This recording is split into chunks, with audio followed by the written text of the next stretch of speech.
একটি টুনা মাছ কিনতে সর্বোচ্চ কত টাকা খরচ করবেন আপনি? এই প্রশ্নের উত্তরে যখন জানবেন কেউ একজন $32 লাখ বা প্রায় 39 কোটি টাকা খরচ করেছে একটি টুনা মাছের পেছনে, তখন চোখ কপালে উঠতে বাধ্য। এমন কাণ্ডই ঘটেছে জাপানে। নিলামে 243 কেজির ওজনে এক বিশাল ব্লুফিন টুনা মাছ কিনতে রীতিমতো যুদ্ধ করেছেন কিয়োমুরা কর্পোরেশনের কর্ণধার কিয়োশি কিমুরা। তার মালিকানাধীন কিয়োমুরা কর্পোরেশন জাপানের জনপ্রিয় খাবার সুশি প্রস্তুত করে থাকে। রেকর্ড 510.3 মিলিয়ন ইয়েনে বছরের প্রথম টুনা মাছটি কিনেছেন কিমুরা, যা অবাক করেছে গোটা বিশ্বকে, জন্ম দিয়েছে কৌতূহলের। জাপানের টুনা মাছের দাম কেন এত বেশি? চলুন জেনে আসা যাক সেই ফিরিস্তি।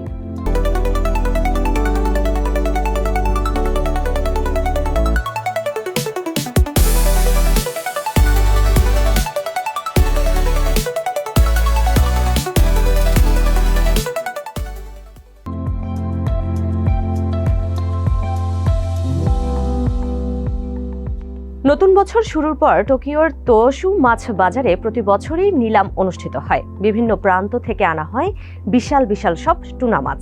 এর মধ্যে প্রথম নিলাম ঘিরে সবার মধ্যেই থাকে বাড়তি উন্মাদনা, কেননা জাপানিরা বিশ্বাস করে বছরের প্রথম নিলাম থেকে কেনা মাছটি তাদের সৌভাগ্য এবং অর্থনৈতিক সমৃদ্ধি বয়ে আনবে।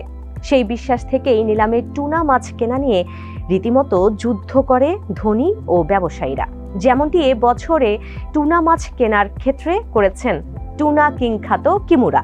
প্রায় নিয়মিতই বছরের প্রথম নিলামে অংশ নেন তিনি। হাঁকান বিশাল দাম। কিমুরার মতে, বছরের প্রথম টুনা সৌভাগ্যের প্রতীক।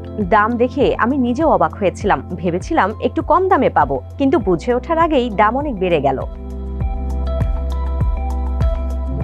অবশ্য আগেও এমন রেকর্ড দামে টুনা কেনার নজির আছে কিমুরার। 2012 সালে 56.5 মিলিয়ন ইয়েনে টুনা কেনার পরের বছরই তিনি 155 মিলিয়ন ইয়েনে আরেকটি টুনা কেনেন, যা ছিল রেকর্ড। এরপর মাঝে দীর্ঘ বিরতি দিয়ে 2019 সালে পূর্বের সব রেকর্ড ছাড়িয়ে তিনি খরচ করেন 333.6 মিলিয়ন ইয়েন। সে সময়ে যা ব্যাপক আলোড়ন তৈরি করে, সেই রেকর্ডকেও এবার ছাড়িয়ে গেছেন তিনি।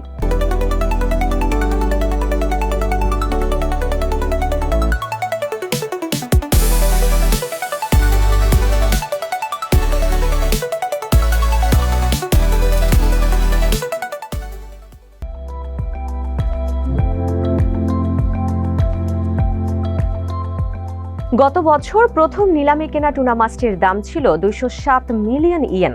এবছর যা দ্বিগুণেরও বেশি দামে বিক্রি হয়েছে। অর্থাৎ টুনা নিয়ে ক্রেতাদের মধ্যে তুমুল আগ্রহ আছে দেশটিতে। আর এই আগ্রহের নেপথ্যে আছে দেশটির সংস্কৃতি, যেখানে একে সৌভাগ্যের প্রতীক হিসেবে বিবেচনা করা হয়। অথচ কয়েক দশক আগেও জাপানিদের কাছে এটি ছিল সবচেয়ে অপছন্দের খাবার।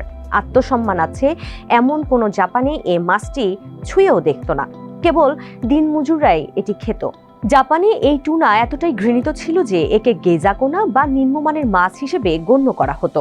টুনার গন্ধ কমাতে মাছটি 4 দিন মাটির নিচে পুঁতে রাখা হতো, যে কারণে অনেকে টুনাকে শিবি অর্থাৎ 4 দিন বলেও ডাকত। কিন্তু দ্বিতীয় বিশ্বযুদ্ধের পর টুনার ভাগ্য বদলাতে শুরু করে। আমেরিকান দখলদারিত্ব ও পাশ্চাত্য সংস্কৃতির প্রভাবে জাপানিদের খাদ্যাভ্যাস বদলাতে শুরু করে। বেশি করে লাল মাংস ও চর্বিযুক্ত খাবার খেতে শুরু করে জাপানিরা।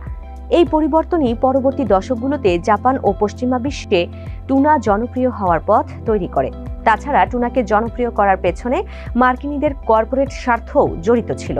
জাপানি বিমান সংস্থার কার্গো কর্মকর্তারা আটলান্টিক ব্লুফিনকে সুশির জন্য জনপ্রিয় করে তোলেন, কারণ আমেরিকার পূর্ব উপকূল থেকে টোকিও ফেরার সময় বিমানের কার্গো পূরণ করতে হতো তাদের, যা পূরণ করতেই এই টুনাকে জনপ্রিয় করে তোলে যুক্তরাষ্ট্র, যা এখন জাপানি সংস্কৃতির সঙ্গে ওতপ্রোতভাবে জড়িত।